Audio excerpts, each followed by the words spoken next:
영광 영광 할렐루야 영광 영광 할렐루야 영광 영광 할렐루야 곧 승리하리라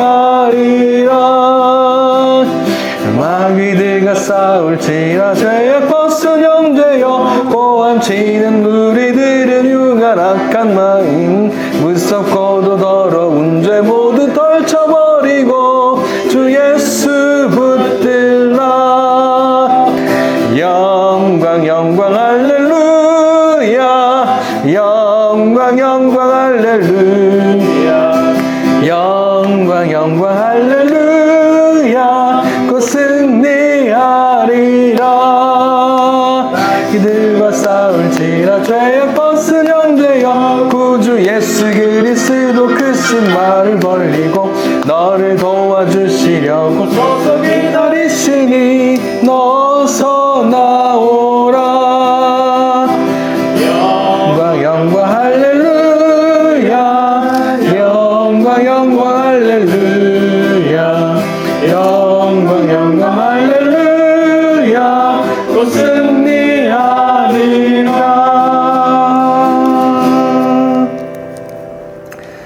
요한복음 12장입니다. 요한복음 12장 28절부터 33절이요. 요한복음 12장 28절부터 33절이요.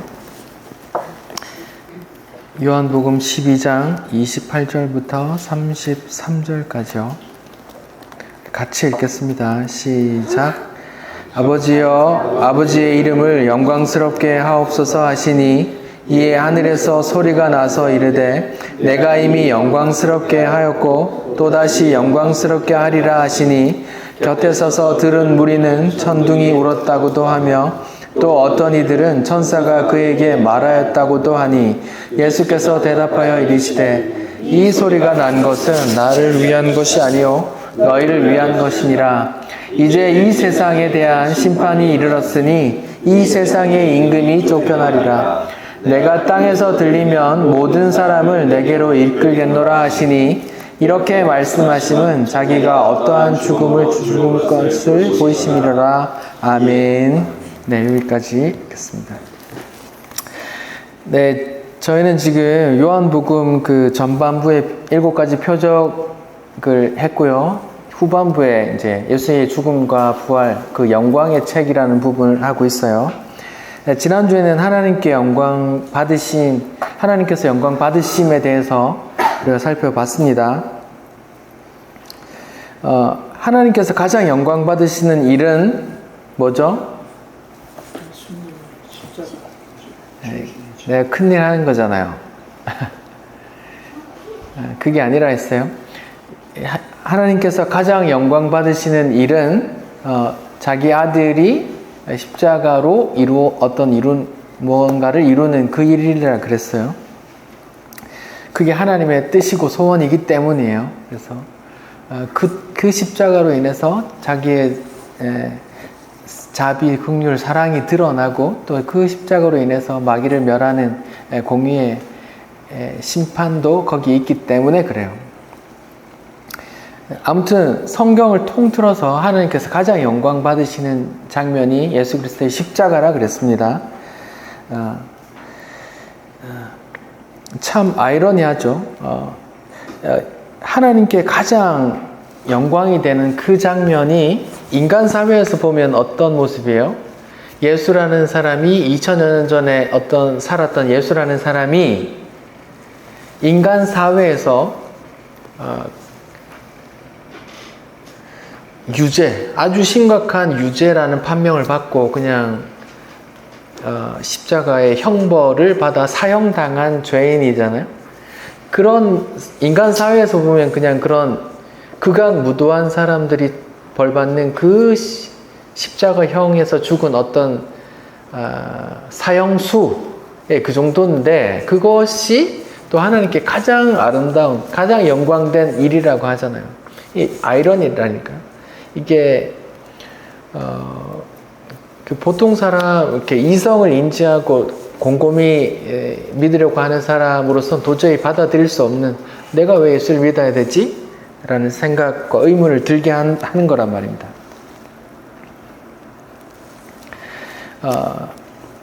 하지만 믿는 자에게 십자가 복음은 죄인을 구원하는 하나님의 능력이 된다고 나와 있어요. 로마서 1장 16절에 내가 복음을 부끄러워하지 아니하노니 이 복음은 모든 믿는 자에게 구원을 주시는 하나님의 능력이 됨이라. 먼저는 유대인에게요, 그리고 헬라인에게로 다 이렇게 나와요.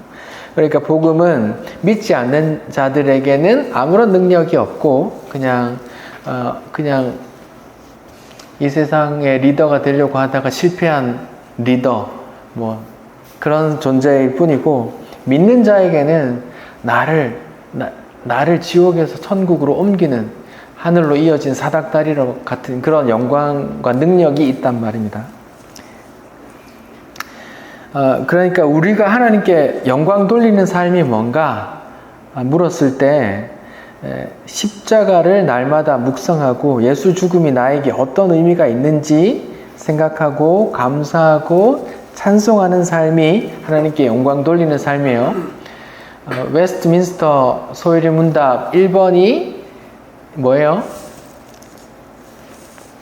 사람의 제일 되는 목적이 뭔가? 사람이 사는 이유가 뭔가? 예요. 그 답은 하나님을 영화롭게 하고 하나님께 영광 돌리고 영원토록 하나님을 즐거워하는 것, 하나님 때문에 즐겁게 찬송하는 것, 이거란 말이에요. 마찬가지 그 말이거든요. 하나님께 영광 돌린다는 삶은 내가 세상에서 자랑할 만한 어떤 큰 일을 하는 게 아니란 말입니다. 그게 우리가 생각하는 하나님께 영광 돌리는 일이잖아요. 우리가 생각하는 그 통용되는 흔히 상식으로 알고 있는 하나님께 영광 돌리는 일이 뭐예요? TV 시상식 나가서 이 모든 영광을 하나님께 드립니다, 이거잖아요. 그러면 그 상을 못 받는 많은 크리스천 배우들은 뭐예요? 하나님께 다 하나님 얼굴에 똥칠하는 거 되는 거잖아요. 학생에게 하나님께 영광 돌린다고 생각되는, 우리가 알고 있는 게 뭐예요? 학생이면 좋은 성적을 받아서 좋은 학교에 들어가는 게 하나님께 영광 돌리는 거라고 생각하잖아요. 성경에 어디 나와 있어요? 하나도 없다니까요. 그 구절 있으면 좀 저한테 찾아주세요. 근데 우리는 다 성경하고 상관없이 그게 하나님께 영광 돌리는 거라고 1도 의심 안 하고 생각하고 있단 말입니다. 취업 준비생에게 하나님께 영광 돌리는 일이 뭐라고 생각하세요? 내노라 하는 대기업에 들어가는 것, 그리고 공무원 시험에 합격하는 거, 이런 걸 하나님께 영광 돌린다라고 말하는 거예요. 그러면 우리나라 기업의 절반 이상을 차지하고 있는 중소기업에 다니는 수많은 크리스찬들은 하나님의 얼굴에 똥칠한 게 되는 거란 말입니다. 공무원 시험 열심히 공부하고 안 된 수많은 크리스찬 청년들은 하나님의 얼굴에 똥칠한 게 되는 거랍니다. 그게 아니란 말이에요. 하나님께 영광 돌린다는 건 하나님께서 가장 영광스럽게 생각하는 게 뭔가? 예수의 십자가란 말입니다. 그 십자가가 나하고 어떤 의미가 있는지 알고 감사합니다 하고 그 십자가와 그 하나님께 찬송하고 감사하는 삶, 그걸 하나님께 영광 돌린다라고 하는 거란 말입니다. 지난주에 하나님의 영광에 대해서, 또 세상의 영광, 나의 영광, 사람들의 영광과 하나님의 영광, 그런 이야기를 좀 나눴어요. 자, 그럼 오늘은 영광의 책 5번째, 세상 임금이 쫓겨나리라 라는 제목으로 말씀 나눌게요. 오늘 본문 제가 28절부터 읽었는데요. 예수님께서 기도하세요. 아버지 영광에 대해서, 아버지 영광 받으십시오 하니까 하늘에서 내가 영광 받았고 또 영광 또 받을 거야 라고 말하고 나서 이제 예수님께서 이제 31절부터 이제 이런 얘기를 하시거든요. 이제 이 세상에 대한 심판이 이르렀으니 이 세상 임금이 쫓겨나리라. 내가 땅에서 들리면 모든 사람을 내게로 이끌겠노라 하시니 이렇게 말씀하시면 자기가 어떤 죽음으로 죽을 것을 보이심이라 이렇게 나와요. 그러니까 이제 어떤 때가 이르렀는데 어떤 때 요한복음이 계속 때를 기준으로 써졌다 그랬어요. 때, 그때 이제 어떤 때가 이르렀는데 이제 세상이 심판받을 거야. 세상 임금이 쫓겨날 거야. 근데 그 쫓겨남은 내가 들림으로써 내가 나무에 달려 노뱀처럼 들려서 그런 일이 일어날 거야.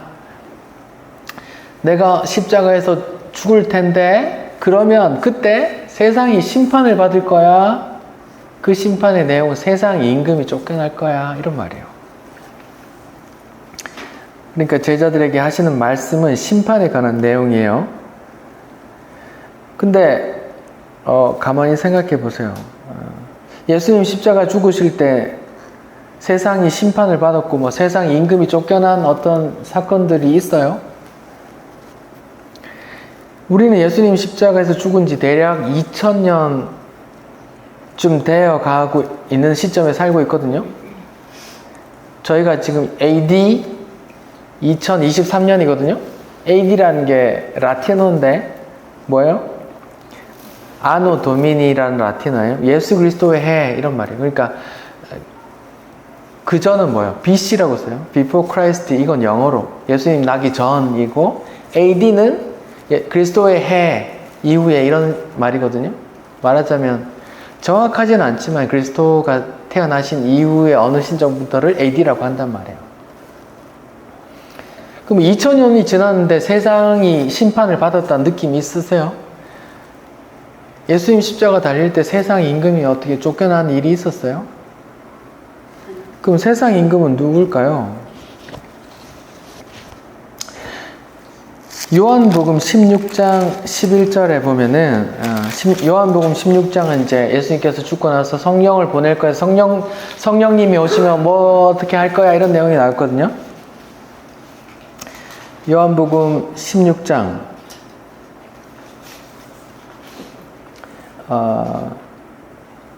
성령님이 오시면 8절부터 그가 와서 뭐에 대하여?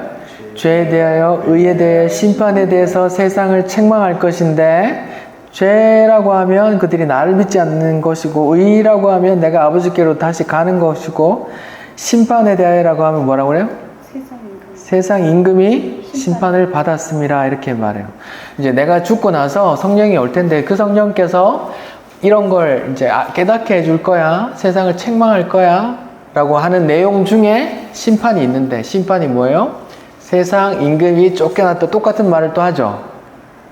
그러면 지금 우리 성령 시대에 살고 있는 성령 받았다고 하는 성도들은 세상 임금이 쫓겨났다라는 그런 책망을, 그런 깨달음을 받고 살아야 되는데 그 세상 임금은 누구고 세상 임금이 쫓겨났다는 건 뭐 무슨 말일까요? 보기를 드릴까요? 세상 임금, 그 당시 1번, 그 당시 로마의 황제 티베리우스 2번, 그 당시 유대 지역에 분봉한 헤롯 안티파스 3번, 윤석열 4번, 사단, 마귀, 옛뱀. 보기 중에 몇 번일까요? 4번. 4번입니다. 예. 세상 임금은 4번이에요. 성경에 세상 임금이 다르게 표현되어 있는 구절들 좀 찾아볼게요. 에베소서 2장입니다. 에베소서 2장이요. 에베소서 2장 1절, 2절입니다.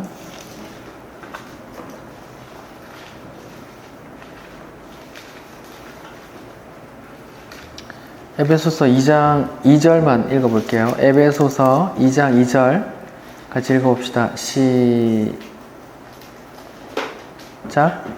그때에 너희는 그 가운데서 행하여 이 세상 풍조를 따르고 공중의 권세 잡은 자를 따랐으니 곧 지금 불순종의 아들들 가운데 역사하는 영이라. 자 보세요. 여기에 세상 임금의 다른 표현으로 뭐라고 나와요?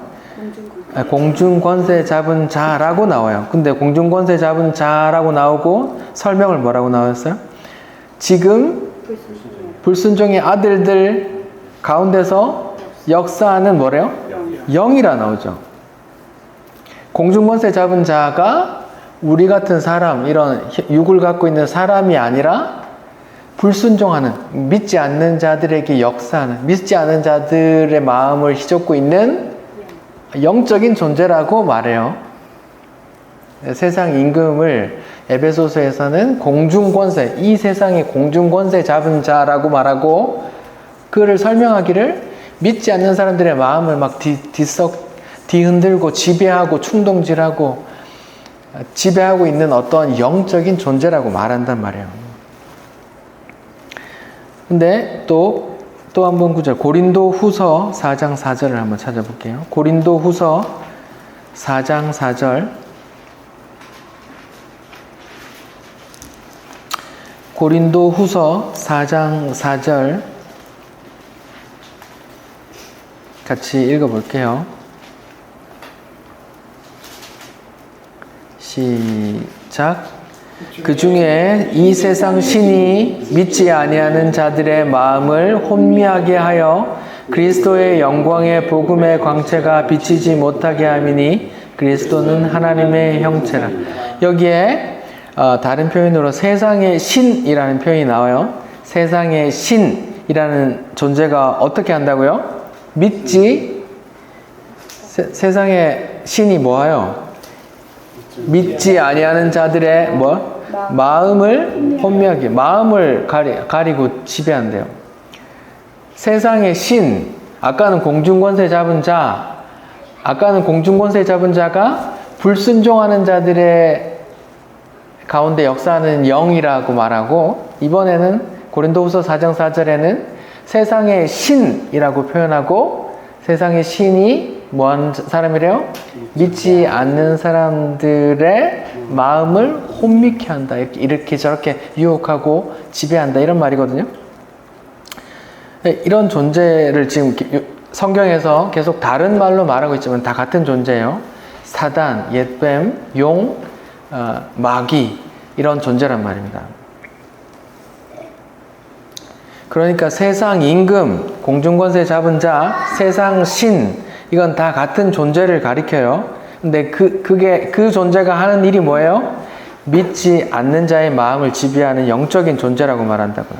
그러면 이게 누구일까요? 사탄이라고 하는 겁니다. 그러면요, 제가 지금 세상 임금이 쫓겨나리라는 구절을 보고 있어요. 그럼 세상 임금이 누구냐? 로마 황제도 아니고 헤롯 안티파스도 아니고 우리나라 정치 대통령도 아니고 영적인 존재인 사탄이라고 말했어요. 지금 예수님이 하신 말씀을 지금 설명하고 있는 거예요.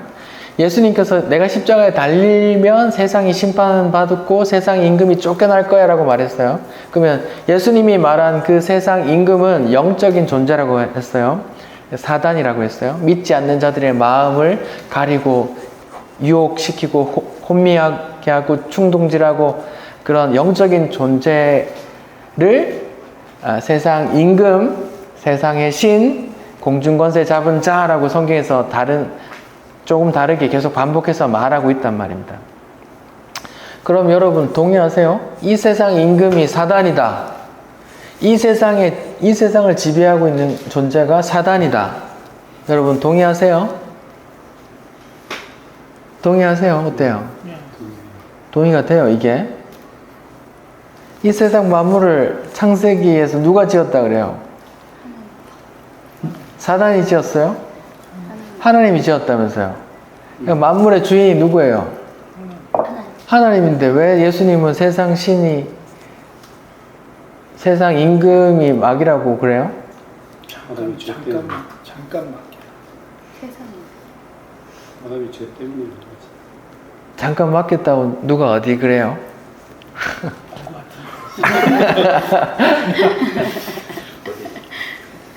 잠시 했던 것 같은데. 이게 정립이 돼야 되거든요. 근데 뭐 보통의 이제 교회에서 말하기를, 이제 신학에서 뭐 보통 말하기를 하나님께서 만물을 다스리는 권세를 누가에게 줬어요? 창세기에서? 예, 아담 인간에게 줬죠. 만물을 다스리라고 했잖아요. 그 다스리는 건 인간에게 줬는데 인간이 사단의 유혹에 넘어가 사단에게 조아리면서 사단의 그 지배권을 사단에게 다 빼앗겼다. 그리고 사단에게 종노릇하고 있다. 그래서 사단이 지배하고 있다. 이렇게 이제 알고 있는데, 그럼 그걸 하나님이 승인 안 해도 그렇게 자연스럽게 되는 거예요? 안 되죠. 네, 저는 지금 그 얘기를 하고 싶은 거예요. 사단이 세상 임금이라고 이제 지위를 갖게 됐는데 그 지위를 어떻게 얻게 됐느냐에 대해서 얘기하는 거예요. 우리 누가복음 한번 찾아봅시다. 마태, 마가, 누가복음 4장. 누가복음 4장에는 예수님이 성령에 이끌려 사탄에게, 마귀에게 시험받는 장면이 나와요. 그러니까 예수님하고 사탄하고 이렇게 직접적으로 대화하는 내용이 나와요. 거기서 첫 번째 시험은 40일 금식한 상태에서 너 배고프니까 하나님의 아들이면 이 돌로 떡덩이 만들어 먹어. 네 배를 채워. 네 능력으로 네 배를 채워. 이렇게 유혹하고, 두 번째 시험을 지금 이렇게 말하거든요. 제가 읽어볼게요. 누가복음 4장 5절부터 제가 읽어볼게요. 마귀가 또 예수를 이끌고 올라가서 순식간에 천하 만국을 보이며 이르되 이 모든 권위와 영광을 내가 네게 주리라. 이것은 내게 넘겨준 것이므로 내가 원하는 자에게 주노라. 그러므로 네가 만일 내게 절하면 다 네 것이 되리라. 이렇게 하니까 예수님이 주 너의 하나님만 사랑하고 경배하고 섬기라 이렇게 말하거든요. 여기에 4장 6절에 보면 이제 세상 천하 만국의 영광과 권세를 마귀가 자기가 어떻게 가졌다 그래요? 누군가로부터 넘겨받았대요. 처음부터 자기 게 아니었단 말이에요. 근데 누가 넘겨줬을까요? 저는 이걸 하나님으로 보는 거예요. 하나님께서 만물의 주인이시잖아요. 만물의 권세자시고 주관자시잖아요. 그걸 사단에게 잠시 넘겨줬단 말입니다. 뭐야, 하나님하고 사단하고 한패네? 아니면 하나님이 사단을 두려워하나? 사단에게 뇌물을 바쳐야 되나? 어떻게 해석해야 되죠? 하나님은 자기 뜻을 이루기 위해 사단도 뜻대로 사용하신단 말입니다. 왜 바로왕을 이용하시는 그런 장면도 기록하고 있잖아요. 그 뭐 증거가 있나? 하나님이 넘겨줬다는 증거가 있나? 그런 부분을 이제 좀 이소무화처럼 이야기해 놓은 게 욥기거든요. 욥기 1장 한번 볼게요. 구약의 시편 근처에 욥기 시편 앞에 욥기 1장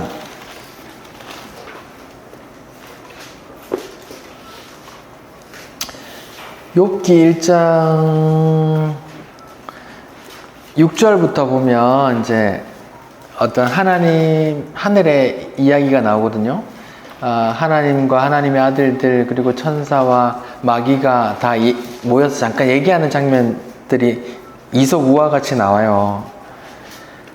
제가 한번 읽어볼게요. 욥기 1장 6절부터입니다. 하루는 하나님의 아들들이 와서 여호와 앞에 섰고 사탄도 그들 가운데 온지라. 여호와께서 사탄에게 이르시되 왔어? 이렇게 네가 어디서 왔어? 사탄이 대답하되 땅을 두루 돌아다니다가 여기저기 다녀왔습니다. 여호와께서 사탄에게 이르시되 네가 내 종 욥을 봤어? 걔 대단하지. 온전하고 정직하고 하는 경영 짱이야. 이렇게 말하니까 사탄이 이렇게 말을 걸어요. 에이, 욥이 괜히 그러겠어요. 욥이 괜히 하나님 경배하겠습니까? 하나님께서 그 모든 걸 다 많이 줘서 그런 거 아닙니까? 이렇게 말하는 거예요. 그러면서 하는 말이 11절에 이제 하나님께서 한 손을 들어가지고 그 모든 소유물을 한번 쳐보세요. 아마 하나님이 욕하지 않을까요? 그래? 이러면서 이제 하나님께서 1장 12절 같이 한번 읽어봅시다. 시작. 여호와께서 사탄에게 이르시되 내가 그의 소유물을 다 네 손에 맡기노라. 다만 그의 몸에는 네 손을 대지 말지니라. 사탄이 곧 여호와 앞에서 물러가니라. 이때부터 사탄이 욥을 시험하기 시작해요. 막 물건 다 뺏고 재산 다 뺏고 가축 다 죽이고 아들들 죽이고 막 몸의 병까지 이제 나게 하시잖아요. 자, 하나님께서 누구에게 뭔가를 맡겨요? 하나님이 사탄에게 그럼 네 마음대로 한번 해봐. 다만 범위를 정해 주시죠. 다만 몸만 건드리지 마. 이렇게 요런 이제 이속 우화 같은 장면이 있단 말이에요. 누가복음 4장에 지금 예수님을 사단이 두 번째 시험 하시는데 천하 만국의 영광을 보여주면서 나한테 절하면 나한테 줄게. 나 이거 전해받은 거거든. 누구한테 전해받았을까요? 하나님께 전해받았단 말입니다. 이런 것들을.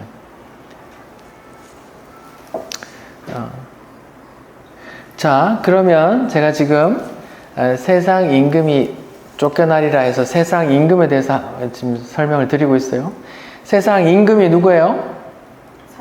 사탄이에요. 영적인 존재란 말입니다. 믿지 않는 자의 마음을 가리고 유혹하고 잡아 흔들고 지배하는 그 영적인 존재가 세상 임금이라고 성경이 예수님이 말한단 말이에요. 세상 임금이라는 것은 그 모든 권세를 가졌다는 것인데 그 권세는 하나님께서 잠깐 기간을 정해서 넘겨주셨단 말이에요.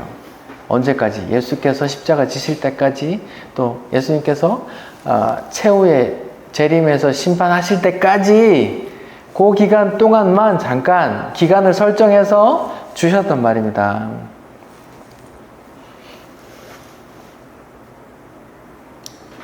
그러면 보세요. 요한 1서 2장에 이런 말이 있거든요. 요한 1서 2장 15절 16절 제가 읽어볼게요. 이 세상이나 세상에 있는 것을 사랑하지 말라. 누구든지 세상을 사랑하면 아버지의 사랑이 그 안에 있지 아니하니 이는 세상에 있는 모든 것이 육신의 정욕과 안목의 정욕과 이생의 자랑이 다 하나님 아버지께로부터 온 것이 아니요 세상으로부터, 세상 임금으로부터 온 거야, 이렇게 말한단 말이에요. 세상 모든 것이 세상으로부터, 세상에 누려지는, 세상에서 추구하는 그 모든 것들이 누구에게서부터 온다고요? 세상을 지배하는 그 세상 임금이 준 거란 말입니다. 동의하세요? 네. 이거 동의하기 어렵잖아요. 왜? 이걸 동의하면 그게 안 되거든요. 내가 세상적으로, 우리 아들이 세상적으로 성공했어. 그러니까 하나님께 축복받아서 세상적으로 성공했습니다라는 말을 못 하거든요. 왜? 세상 영광이잖아요. 그러면 그게 어디서부터 왔어요? 세상에서 준 거잖아요. 세상 임금으로부터 받은 거란 말입니다. 그래서 성경은 그걸 사랑하지 말라고 한다고. 그러면 오늘날 거의 불변의 진리처럼 여겨지고 있는 교회 안에서 성도들 사이에서 그 사람 잘 됐대, 하나님께서 축복 주셔서 그랬나 봐, 그러니까 아니란 말입니다. 세상에서 얻은 그것을 아버지께로부터 온 게 아니라 누구에게부터 받았대요? 세상으로부터, 세상을 지배하는 그 존재로부터 받은 거란 말입니다. 이게 공유되세요?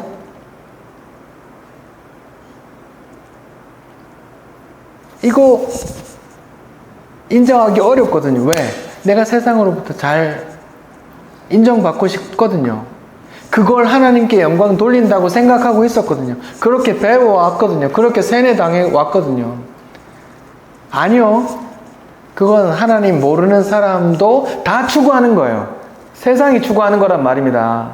1등 되고 높은 자리 올라가고 내가 영광 받으면서, 존경 받으면서 말로는 뭐예요? 그 사람에게 공을 돌립니다. 하나님께 영광을 돌립니다. 이렇게 하는 거 강남의 대형 교회에서 추구하는 그 강남의 자녀들이 성도들이 자기 자녀들이 뭐 어떻게 되길 추구해요? 세상으로부터 1등 하도록 추구한단 말이에요. 돈을 써서 이게 고백이 안 되면 성경으로부터 여기서부터 벌어진다니까요. 자꾸 그걸 추구하면 성경과 다른 나는 기독교 교회 와서 예배 보고 하나님께 찬송하고 헌금하고 봉사하지만 내가 믿는 하나님과 내가 믿는 이 믿음은 성경이 말하는 그 하나님과 그 믿음이 아니란 말입니다. 예수님께서 말씀하세요. 내가 십자가에 달리면 세상 임금이 쫓겨날 거래. 세상 임금이 로마 황제도 아니고 헤롯 안티파스도 아니고 우리 현 정권의 대통령도 아니란 말입니다. 영적인 존재, 어떻게 공중권세 잡은 자, 불순종하는 아들들 가운데 역사하는 영적인 존재, 믿지 아니하는 자들의 마음을 혼미케 하는 그런 영적인 존재를 세상 임금, 공중권세 잡은 자라고 말한단 말이에요. 세상으로부터 오는 모든 것은 세상으로부터 온 거래요. 세상이 주는 거래요. 세상은 누가 지배하는데요? 마귀가 지배한다니까요.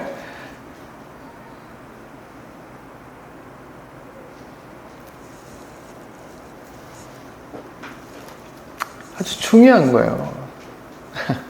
아주 중요한데 그냥 뭉퉁거려서 덮어버리고 자기 추구하는 걸 추구한다고요. 하나님께 기도한다고 하지만 사실은 이대로 이 말씀대로 보면 뭐 어떻게 누구에게 구하는 거예요? 세상 임금에게 세상의 것을 구하는 게 된단 말입니다.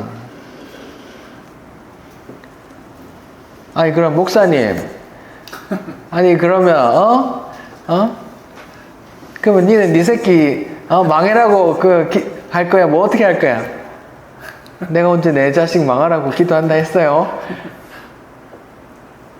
난 내 하나님 아버지께 기도할 거란 말이에요. 하나님 내 아들이 돈을 사랑하지 않게 해주시고 세상으로부터 오는 걸 좀 사랑하지 않게 해달라고 제가 기도한단 말입니다.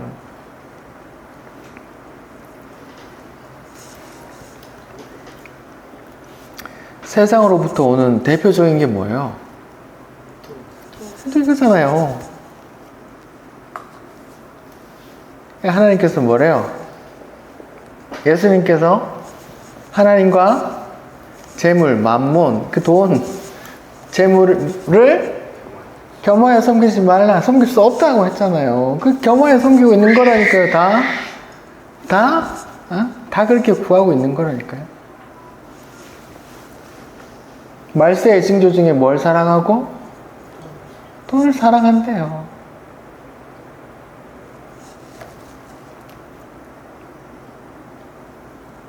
자, 지금 제가 세상 임금에 대해서 이야기를 했어요. 예수님께서 십자가에 달리면 세상 임금이 쫓겨날 거야 라고 말했어요. 세상 임금은 영적인 존재이기 때문에 눈에 보이는 존재가 아니래요. 그래서 세상 임금이 쫓겨났다는 말을 우리 눈으로, 우리 역사에서 기록으로 찾을 수 있어요? 없어요? 없단 말입니다. 왜? 보이지 않는 존재이기 때문에, 영적인 존재이기 때문에.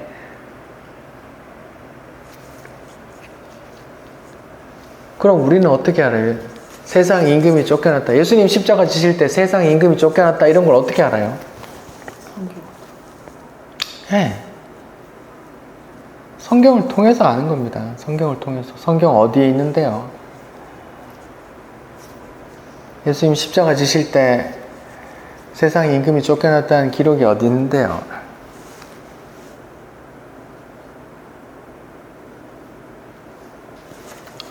없어요? 네? 있어요?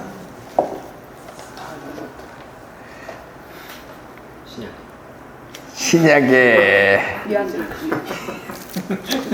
그럼 구약엔 없어요? 다 그리스도의 계시라고. 다 그리스도를 증거한다면서요. 그럼 구약에도 있고 신약에도 있어야 된단 말이에요. 우리 창세기 3장 15절을 외우고 계세요? 3장 15절이 뭐예요? 내가 너로 여자와 원수가 되게 하고 내 후손도 여자의 후손과 원수가 되게 하리니 여자 후손은 내 머리를 상하게 할 것이요 너는 그의 발꿈치를 상하게 할 것이라 하시고, 창세기 3장에 이렇게 나와 있단 말입니다. 예수님께서 뱀의 머리를 박살 내신다고 나와 있단 말입니다. 창세기부터 계속 나와요. 그 예수님께서 그 적을 무찌르는 그 예고편이 좀 다른 그림으로 계속 나와요.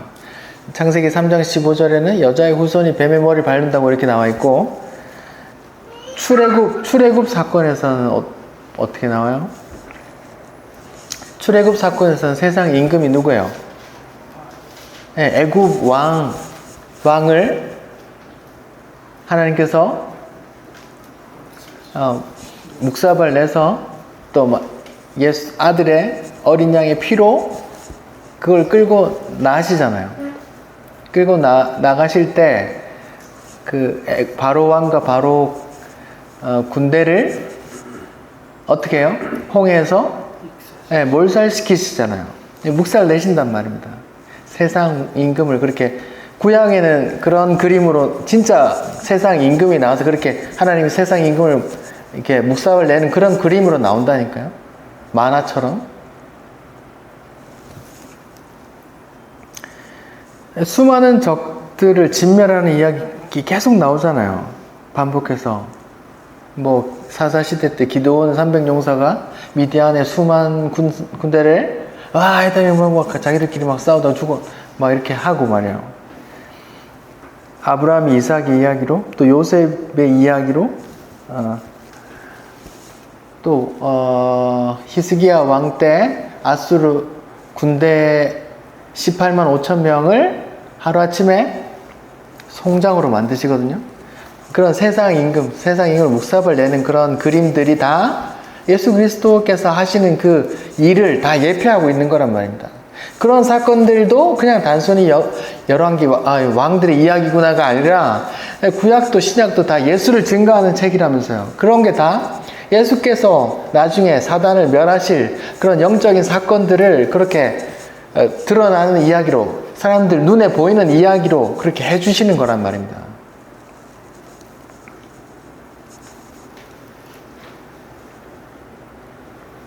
예수님이 오신 것은 아버지의 뜻을 이루기 위해 오셨잖아요.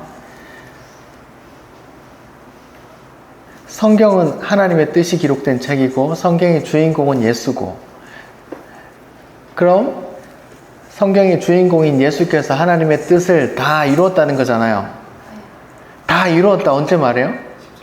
십자가에 달리실 때 요한복음 19장에 신포도주 먹으면서 내가 다 이루었다 하고 이제 죽으신단 말이에요. 다 이루었대요. 뭘 다 이루었는데? 하나님의 뜻을. 하나님의 뜻이 뭔데요? 하나님의 뜻이 뭔데요?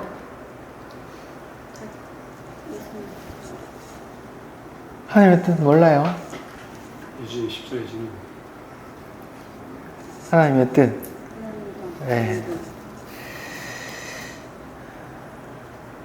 그 성경에 내 아버지의 뜻, 나를 보내시니 이 뜻, 이런 게 분명히 나오거든요.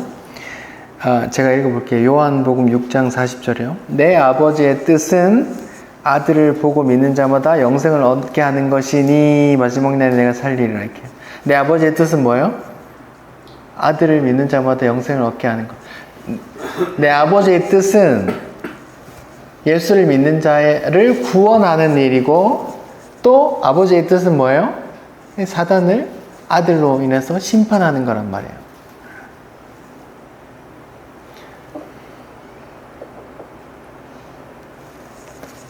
이 얘기를 잠깐 드려야 되는데, 제가 창세기 천지창조할 때 이런 말씀을 드렸어요. 하나님께서 천지창조를 멋있게 아름답게 보기 좋게 하셨는데 사단이 갑자기 튀어나와서 사람을 유혹해서 이 사단을 내가지고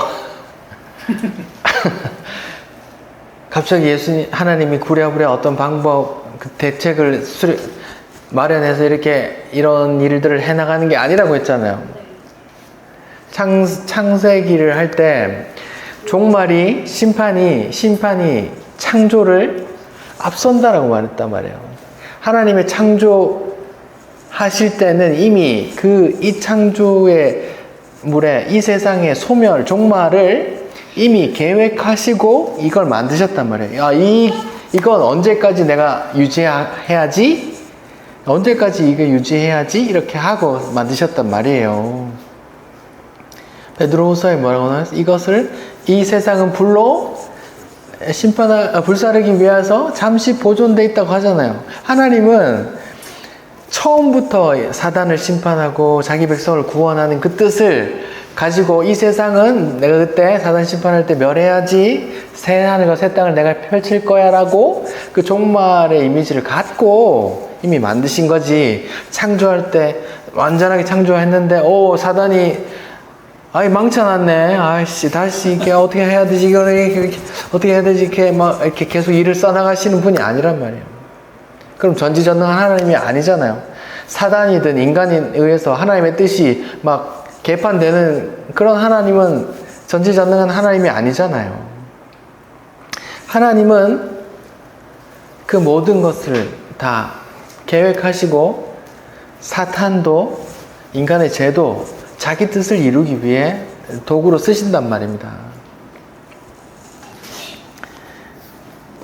하나님이 그런 분이신데 하나님의 뜻이 뭐냐?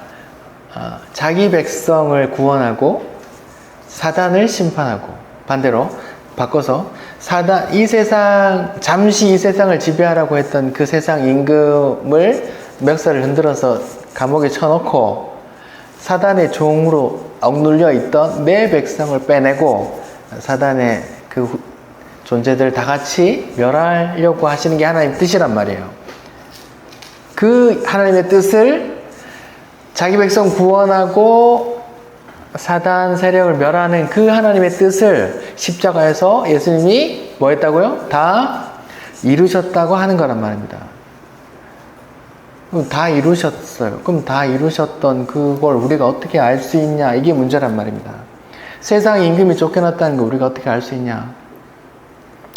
구약에 그렇게 간접적으로 하나님께서 세상 임금들을 묵삽을 내는 그런 이야기들 계속 있죠.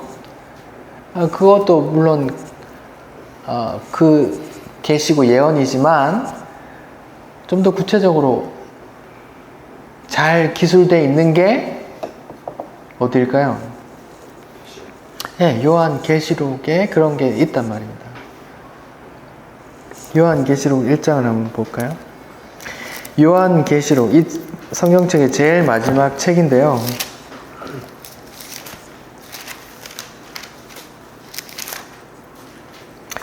요한계시록 1장이 어떻게 시작해요? 이는 하나님이 그에게 주사 반드시 속히 일어날 일들을 그 종들에게 보이시려고 그의 천사를 그 종 요한에게 보내어 알게 하신 것이라. 요한은 하나님의 말씀과 예수 그리스도의 증거고 자기가 본 것을 다 증언하였으니 이 예언한 말씀을 읽는 자와 듣는 자와 기록된 것을 지키는 자는 복이 있을지어다, 이렇게 말한대요. 사도 요한이라는 사람은 사도 중에 제일 늦게 죽었어요. 이 요한계시록을 쓴 당시에 요한 사도는 반모섬에 유배를 갔어요. 끌려갔단 말입니다. 거기서 반모섬에서 막 이렇게 광산을 캐고 이렇게 노역에 시달렸는데 그 과정에서 하나님의 계시를 받아 이 요한계시록을 썼거든요. 근데 이 계시도 누구에 대한 계시라고 말해요?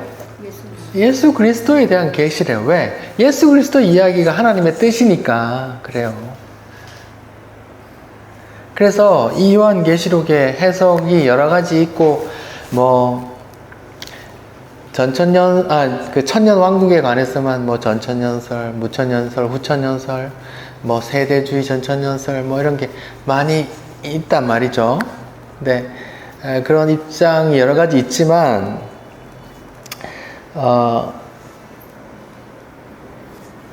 제가 말씀 교류하는 그 이장호 목사님께서 취하시는 입장은 이 요한계시록의 이야기가 요한계시록 1장 1절의 말씀처럼 그리스도의 계시다. 그리스도께서 하신 일을 기록해 놓은 것이다. 그리스도께서 십자가 지실 때 우리 눈에 보이지 않는 그 영적인 이야기들을 요한이 계시를 받아 자기가 영적인 계시를 받아 그 본 것을 우리에게 영적으로 일어났던 일들을 우리에게 알려주려고 쓴 책이다. 그리고 다시 오셔서 마지막 심판하고 새하늘과 새 땅에 대한 기술도 기록해 놓으셨다. 이렇게 보신단 말이에요. 저도 그런 입장, 그 김현두 목사님이란 분이 또 그 계시록 그 해설 주석을 쓰셨는데 그런 입장들과 다 연결이 돼요.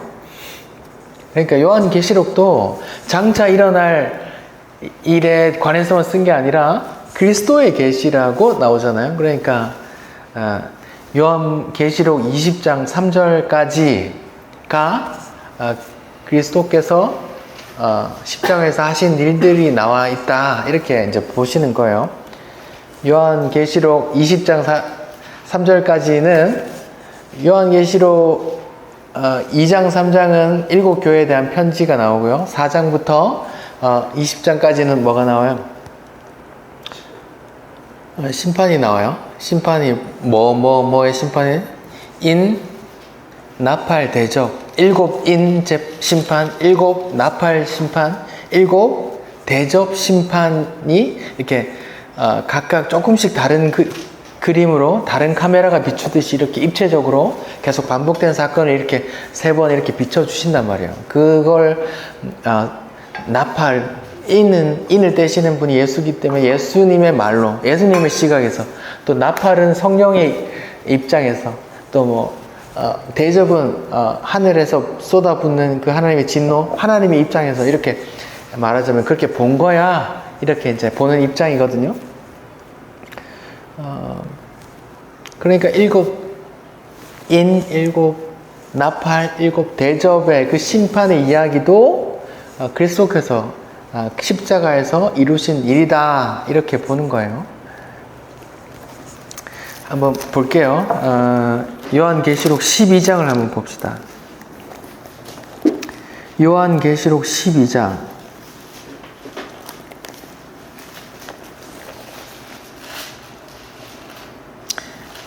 우리 7절부터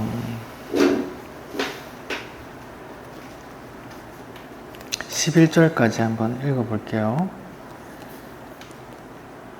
7절부터 시작.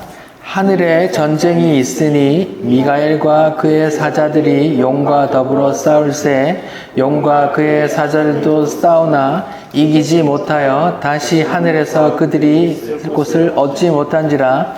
큰 용이 내쫓기니 예뱀 곧 마귀라고도 하고 사탄이라고도 하며 온 천하를 꿰는 자라. 그가 땅으로 쫓기니 그의 사자들도 그와 함께 내쫓기리라. 내가 또 들으니 하늘에 큰 음성이 있어 이르되 이제 우리 하나님의 구원과 능력과 나라와 또 그의 그리스도의 권세가 나타났으니 우리 형제들을 참소하던 자 곧 우리 하나님 앞에서 밤낮 참소하던 자가 쫓겨났고 또 우리 형제들이 어린 양의 피와 자기 증언하는 말씀으로써 그를 이겼으니 그들은 죽기까지 자기 생명을 아끼지 아니하였도다. 여기 보면 7절부터 지금 여기 11장 15절부터 7번째 나팔에 대한 이야기거든요. 거기에 이제 좀 정리하는 식으로 나오는데 7절에 하늘에 뭐가 있었다고요? 하늘에 전쟁이 있고 이제 하나님의 군사와 용의 군사들이 서로 싸우는데 용의 군사가 지고 하늘에서 그들이 있을 곳을 얻지 못하고 큰 용, 예뱀, 마귀, 사탄이라는 자가 온천을 꾀하는 자가 어디로 쫓기나요? 땅으로 내쫓기니 이렇게 그의 사자들도 그와 함께 내쫓기니라 이렇게 나오죠. 아까 예수님께서 십자가 지시면 세상 임금이 쫓겨난다고 했죠. 여기 쫓겨난다는 이야기가 있죠. 그 세상 임금이 누구예요? 큰 용, 옛뱀, 사단이라고 온 세상을 꾀하는 자, 불순종하는 아들들에게서 역사하는 영, 혹은 믿지 아니하는 자들의 마음을 혼미케 하는 그 영적인 존재란 말입니다. 그게 쫓겨났대요. 하늘에서 전쟁에서. 하늘이라고 하면 그런 영적인 세계를 말하는, 우리가 보이는 하늘이 아니라 영적인 그 하늘을 말하는 거거든요. 그러니까 예수 그리스도께서 십자가 지실 때 이런 일이 있었단 말입니다. 세상 임금이 쫓겨났다 이렇게요. 여기에 10절에 보면 하늘에 큰 음성이 나오는데 구원과 심판이 나와요. 우리 하나님의 구원과 능력과 또 누구의 권세가? 그리스도의 권세가 나타났대요. 그리스도의 권세가 언제 나타났어요? 내가 죽으면, 내가 들리면 세상 임금이 쫓겨난다고 했는데 그때 그 그리스도께서 권세가 나타났다고 하는 거예요. 우리 형제들이 어린 양의 피로 그걸 이겼다. 또 생명을 이렇게 나온단 말이에요. 이런 내용, 7 나팔, 7 인, 7 대접의 그런 이야기들이 그런 마귀의 심판의 이야기란 말이에요.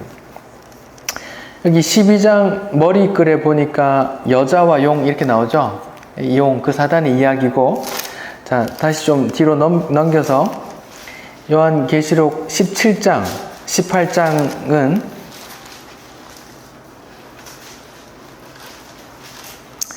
요한계시록 16장부터는 7 대접, 그러니까 세 번째 반복하는 그 심판의 이야기가 나오거든요. 7 인, 7 나팔, 7 대접의 이야기인데 16장부터는 다시 7 대접의 이야기가 나오는데 그런 대접의 이야기 중에 17절 큰 음녀가 나오고 17장 18절에 뭐의 패망? 바벨론. 성경에서 바벨론의 존재는 구약의 애굽의 존재와 같거든요. 뭐예요? 애굽이 상징하는 바가 뭐예요? 바벨론이 상징하는 바가 뭐예요? 구약에서 자기 하나님의 백성을 포로 삼았던 자잖아요. 이스라엘이 애굽의 종생활, 포로 생활했죠.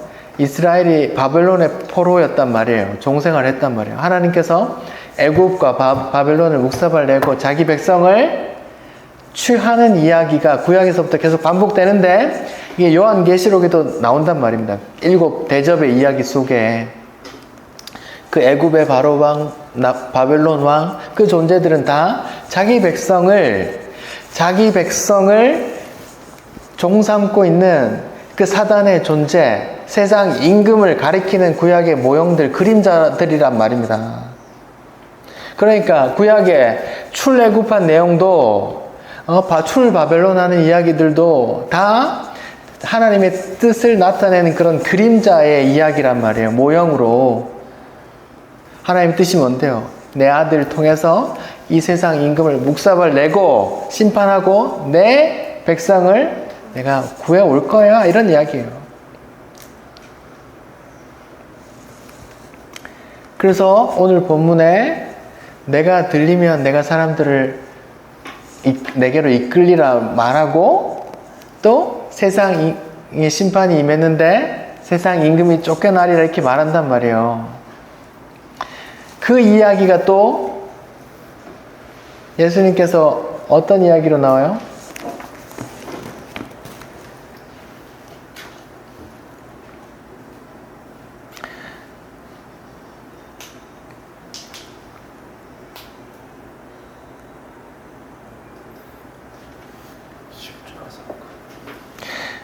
예수님께서 귀신을 쫓아냈어요. 그랬더니 사람들이 뭐라 그래요? 귀신의 왕 바알세불의 힘으로 귀신을 쫓아내네. 저놈 저 귀신 사단의 졸개다. 사단과 한편이야.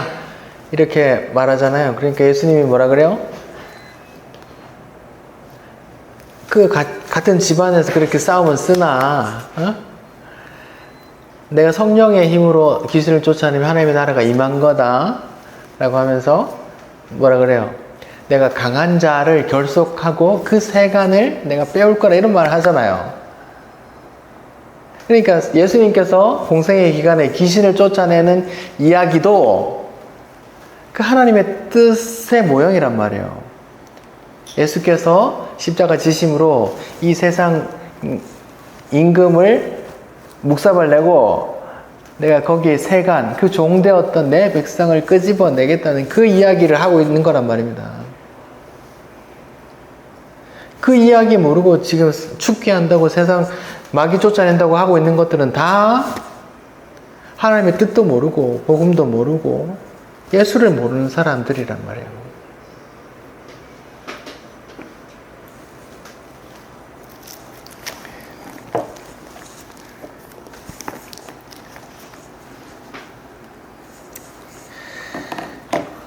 자, 제가 요한계시록 18장을 조금만 읽어 볼게요.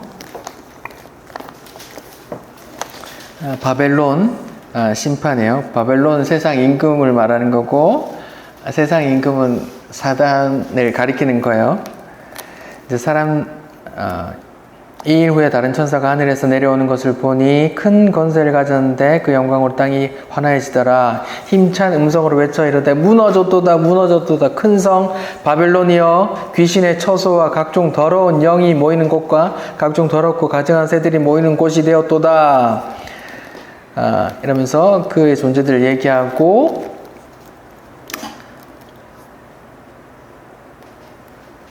그 존재들이 어떻게 심판당했는지 이렇게 나와요.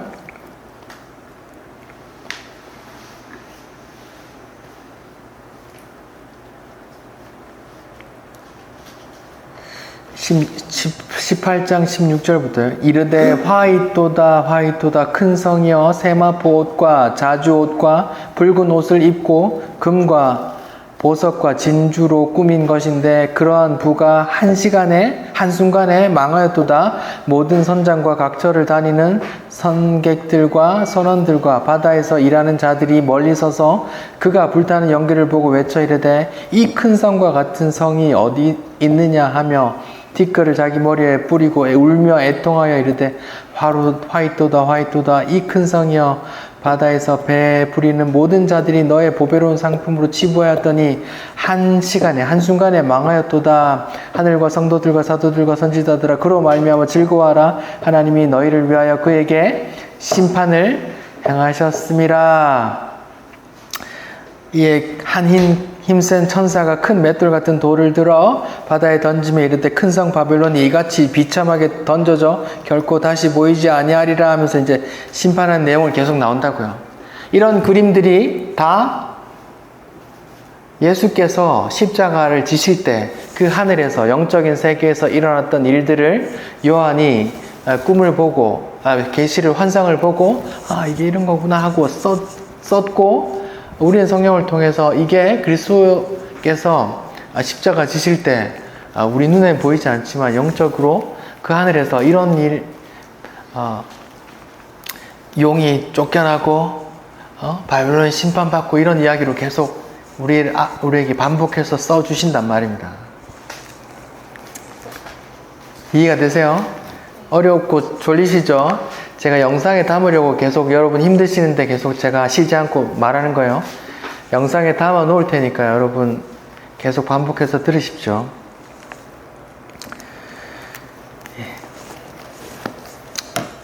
나중에 또 요한계시록을 하겠지만 요한계시록은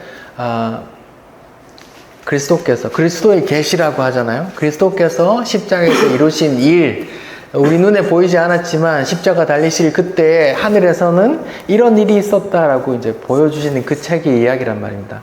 그 책의 이야기를 간단하게 쓰면 오늘 본문에서 세상 임금이 쫓겨났다. 이 표현, 이 한 줄을 요한계시록에서 길게 또 인심판, 7 나팔심판, 7 대접심판으로 계속 반복해서 이렇게도 막 계속 비춰가면서 보여주신단 말이에요.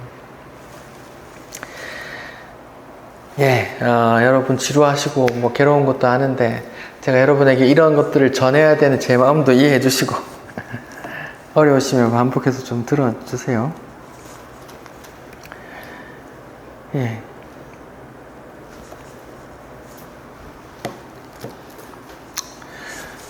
이렇게 십자가로 이런 일이 있었는데 구원받는 백성은 여기서 애통하게 돼요. 어떤 애통함이 있느냐? 애통하는 자는 복이 있다고 했는데 어떤 애통함이 있어요?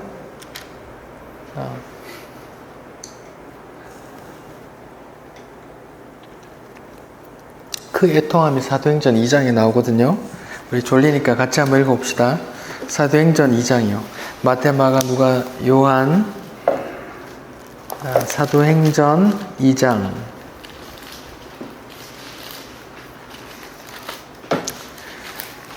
오순절 성령 강림 사건 이후에 예수께서 베드로가 설교했더니 3,000명이 회심하고 막 방언하고 막 그런 상황에서 베드로가 설교하는 장면이에요. 사도행전 2장 36절부터 38절까지 사도행전 2장 36절부터 38절까지 읽어볼게요. 다 같이 시작. 그런즉 이스라엘 온 집은 확실히 알지니 너희가 십자가에 못 박은 이 예수를 하나님이 주와 그리스도가 되게 하셨느니라. 그들이 이 말을 듣고 마음에 찔려 베드로와 다른 사람들에게 물어 이르되 형제들아 우리가 어찌할꼬 하거늘 베드로가 이르되 너희가 회개하여 각각 예수 그리스도의 이름으로 세례를 받고 죄사함을 받으라. 그리하면 성령의 선물을 받으리니. 이렇게 나온다고. 성령께서 오셔서 죄에 대해서 심판에 대해서 의에 대해서 세상을 책망한다고 했는데 성령 받은 사람들이 이 심판에 대해서 알게 되고 내가 예수를 죽게 했고 또 내가 달려야 할 그 자리에 예수께서 죽으셨다는 걸 깨닫고 알고 어찌할꼬 하면서 회개하고 그 십자가를 묵상하게 된단 말입니다. 그걸 또 하나님께 영광 돌린다고 하는 거고요.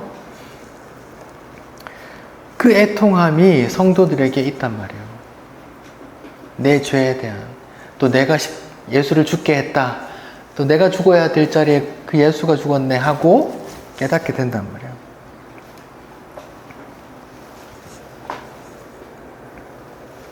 최종적인 심판은 예수님께서 다시 오셔서 하실 거예요.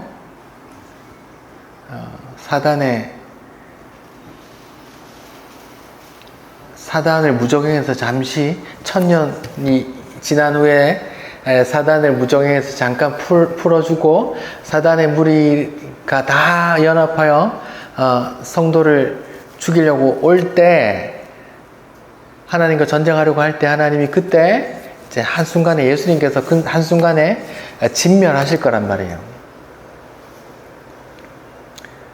마지막 때 사단이 무적행에서 잠시 풀려나는 이유는 예수님의 최종적인 심판을 하기 위함이에요.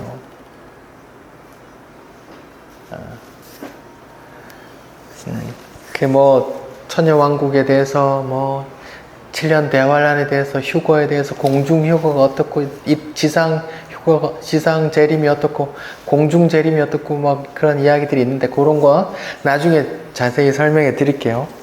아무튼 오늘 본문에서 예수님께서 내가 이제 죽을 때가 내가 들리면 세상 임금이 쫓겨나고 내가 그 종되었던 내 백성을 끌어낼 거야 라고 본문에 기록하고 있잖아요. 그 내용에 대해서 제가 길게 좀 설명을 드렸어요. 그 내용이 세상 임금이 쫓겨날 것이다 라는 게 눈에 보이는 왕이 아니라 우리 역사에서 드러난 게 아니에요. 세상 임금이 쫓겨나는데 그 세상 임금은 영적인 존재 사탄이기 때문에 그 하나님의 계시를 통해서만 알 수 있어요. 사단이 세상 임금이 쫓겨났구나 하고. 근데 그게 어디에 나와 있어요? 요한계시록에 요한이 그 환상을 보고 썼단 말이에요. 세상 임금이 쫓겨난, 하늘에 전쟁이 있고 쫓겨나고 무적행에 들어가고 그런 이야기가 이렇게 나팔, 대접 이야기로 계속 나온단 말이에요.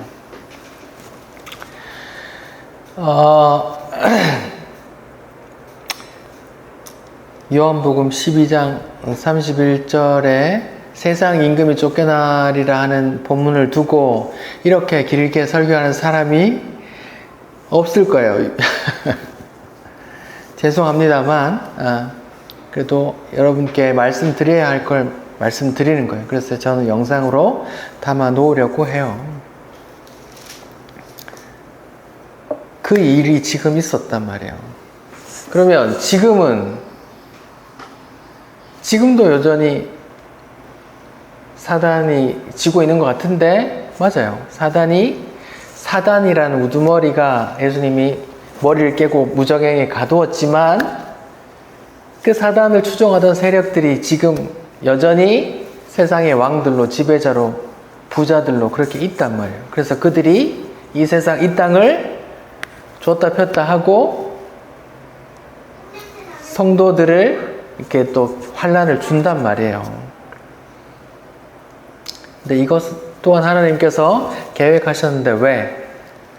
성도들을 연단하기 위해서, 성도들의 그리스도의 해방감을 또 알게 하기 위해서, 은혜를 알게 하기 위해서 그렇게 사단을 우는 사자처럼 감옥에 갇혔지만 어르릉 하고 운단 말이에요. 또 감옥 안에서도 그 추종 세력들로 이 땅을 지배하고 있고요. 그러니까 성도는 이 땅에 좋은 것들을 누리면서 하나님께서 축복해 주셨다고 말하는 게 맞아요. 성경과 반하는 내용인데 이 땅에 좋은 거 출세하고 좋은 거 누리고 부자 되고 하는 거를 하나님께 복 받았다라고 다 알고 있잖아요. 성경은 그 정반대를 이야기하는데, 그러니까 오늘날 교회가 얼마나 성경과 멀리 떨어져 있냐고요. 예수께서 십자가에서 하셨던 그 위대한 일이, 그 영적인 세계에서 있었던 그 위대한 일에 대해서 제가 잠시 말씀드렸어요. 하지만 지금도 여전히 사단의 세력은 우는 사자처럼 우리를 괴롭히고 있습니다. 우리를 겁주려고 하고요. 그런 세상에 살고 있음을 우리가 기억하시고 우리가 살아야 될 거예요. 마지막으로 성경 한 구절 읽고 마칠게요. 야고보서입니다. 야고보서 4장이요. 졸리니까 같이 읽고 마칠게요. 야고보서 4장 4절부터 10절을 읽을게요. 야고보서 4장 4절부터 10절 같이 읽겠습니다. 시작. 간음한 여인들아, 세상과 벗된 것이 하나님과 원수됨을 알지 못하느냐? 그런즉 누구든지 세상과 벗이 되고자 하는 자는 스스로 하나님과 원수되는 것이니라. 너희는 하나님이 우리 속에 거하게 하신 성령이 시기하기까지 사모하신 말씀을 헛된 줄로 생각하느냐? 그러나 더욱 큰 은혜를 주시나니 그러므로 일렀을 때 하나님이 교만한 자를 물리치시고 겸손한 자에게 은혜를 주신다 하였느니라. 그런즉 너희는 하나님께 복종할지어다. 마귀를 대적하라. 그리하면 너희를 피하리라. 하나님을 가까이 하라. 그리하면 너희를 가까이 하시리라. 죄인들아, 손을 깨끗이 하라. 두 마음을 품은 자들아, 마음을 성결하게 하라. 슬퍼하며 애통하며 울지어다. 너희 웃음을 애통으로, 너희 즐거움을 근심으로 바꿀지어다. 주 앞에서 낮춰라. 그리하면 주께서 너희를 높이시리라. 기도하겠습니다. 주님 감사합니다. 주께서 십자가에 달리실 때에 우리 눈에 보이지 않지만 그 영적인 존재, 세상 임금 사단이 하늘에서 쫓겨나 또 무저갱에 들어가고 그 바벨론이 멸망하고 하는 그런 이야기들을 배웠습니다. 하지만 주님, 지금도 여전히 비록 갇혀 있지만 그 세상 임금 사단은 우는 사자처럼 자기의 추종자를 통해서 이 세상을 지배하며 또 성도들을 핍박하고 있습니다. 주님, 그 마지막 때에 주님께서 재림하시는 그때를 소망하며 깨어 기도하며 마귀를 대적하며 세상을 사랑하지 않으며 기도하며 살게 해 주옵소서. 감사합니다. 예수님 이름으로 기도드립니다. 아멘. 예, 우리 찬송가 아까 불렀던 찬송 1절만 할게요. 예, 행군 나팔 소리에 360장, 선생님 402장입니다.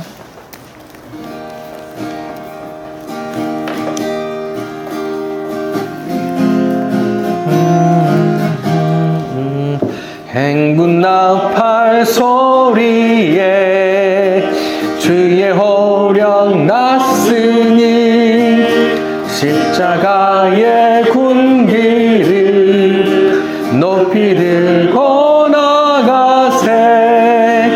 선한 싸움 다 싸우고 의의 멸류관 받았으리라. 선한 싸움 다 싸우고 의의 멸류관 예루살렘 성에서 멸류관 받으리. 저 요단강 건너 우리 싸움 마치는 날 의의 멸류관 예루살렘 성 멸류관 받으리. 저 요단강 건너 우리 싸움 마치는 날 의의 멸류관 예루살렘 성에서. 아멘. 예배를 마쳤습니다.